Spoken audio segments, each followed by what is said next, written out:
Welcome back. I want to talk about how to detect and block the Solorigate supply chain attack using Microsoft Defender for Endpoint. Within the Microsoft Defender Security Center, click on Dashboards on the left and go to Threat Analytics, and then click on Solorigate Supply Chain Attack. A few things I want to show you here. First off, there's a nice write-up, which we'll come back to. But as you scroll down, it's going to show you, are there any devices in the environment right now that have this malware on it, those compromised DLLs? And then from here, it's going to show you, are there any devices that are exposed at risk of getting that malware? And then I could see vulnerable devices. And the cool part about this is if I click on Mitigations, this will show me what I need to do to mitigate this in my environment. And then I can go to my exposed devices here and see which devices are actually at risk for this by performing an advanced hunting query. So that can be very useful. And if I click on vulnerabilities, this allows me to see the vulnerabilities for this attack and go out and read a little bit more about it and see, are there any devices in my environment that are exposed to that vulnerability.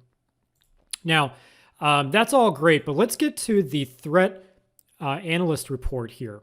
Now, the threat analyst report goes in really deep into this attack. Now, as you know, this was a supply chain attack, which makes it a little bit complicated because the attacker has inserted themselves into legitimate software that is signed by a legitimate certificate signing authority.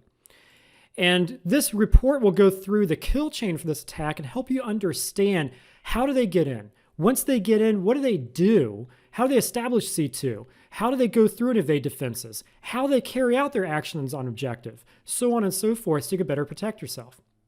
Now, I highly recommend reading through this because there's a lot of great information here. It goes in pretty deep around each one of these links in the kill chain, from initial access to execution, to how the attack evades defenses, to how it establishes command and control.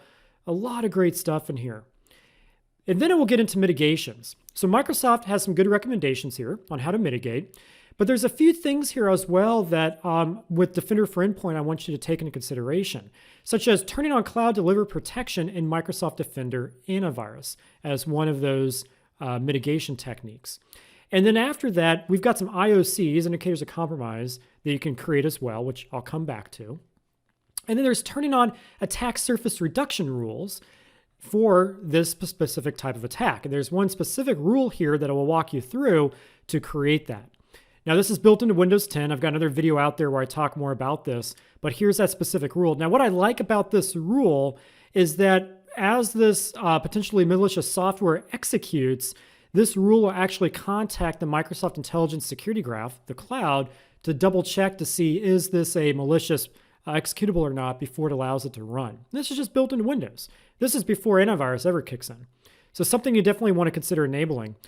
And then as you go through this, it talks about recovery and how to better protect yourself, even MITRE attack techniques that were observed. That's some really good reading as well. Highly recommend it.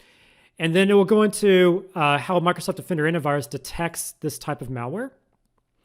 And then my favorite part is it gets into, here's the alerts you could expect to see with Microsoft Defender for Endpoint. So if there's any type of this activity on your network, you're going to see these different alerts pop up in the Defender Security Center.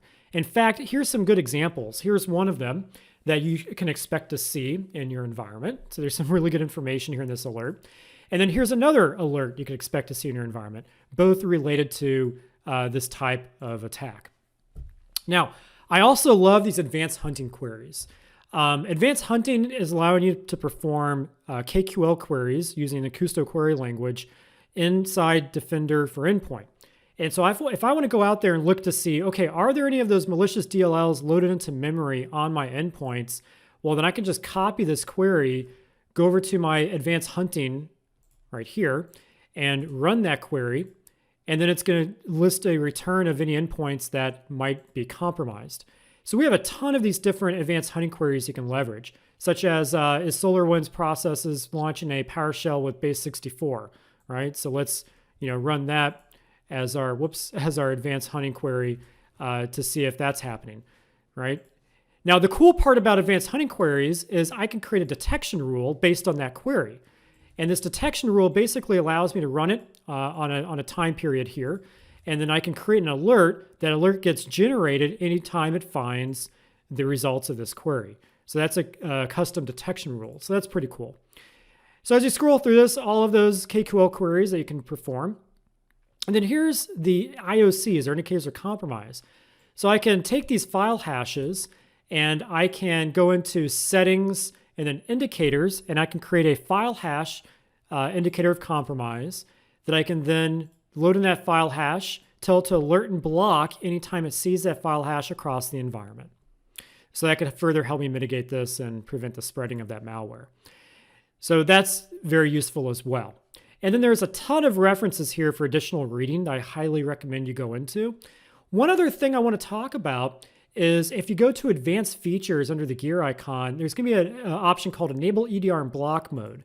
Now I did another video on this, but this is where if Microsoft Defender for Endpoint is not the primary EDR and Microsoft Defender Antivirus is not the primary antivirus, and you have a third party that's doing that, that's fine. But EDR in block mode allows Defender for Endpoint and MDAV to live dormantly on that endpoint. So if that primary AV and EDR does not catch the threat, Microsoft Defender for Endpoint will.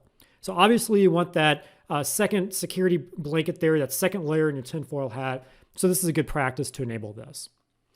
The last thing I want to share with you is an amazing write-up here that Microsoft did on this attack. Now this goes into some pretty technical detail. I highly recommend reading up on this because this is going to help you better understand how you can protect your environment against this attack. And then it goes into how to use Microsoft Defender for Endpoint and how to harden against this attack. And basically it goes into things I just showed you. So I'll put a link in the video description to this, along with some of the other links here to the different references. Okay, folks, I hope this was helpful for you. If you have any questions, let me know. If you found value, give me a thumbs up. Be sure to click subscribe if you found value. And I hope everybody has a great holiday season, and we'll see you in the next video. Take care.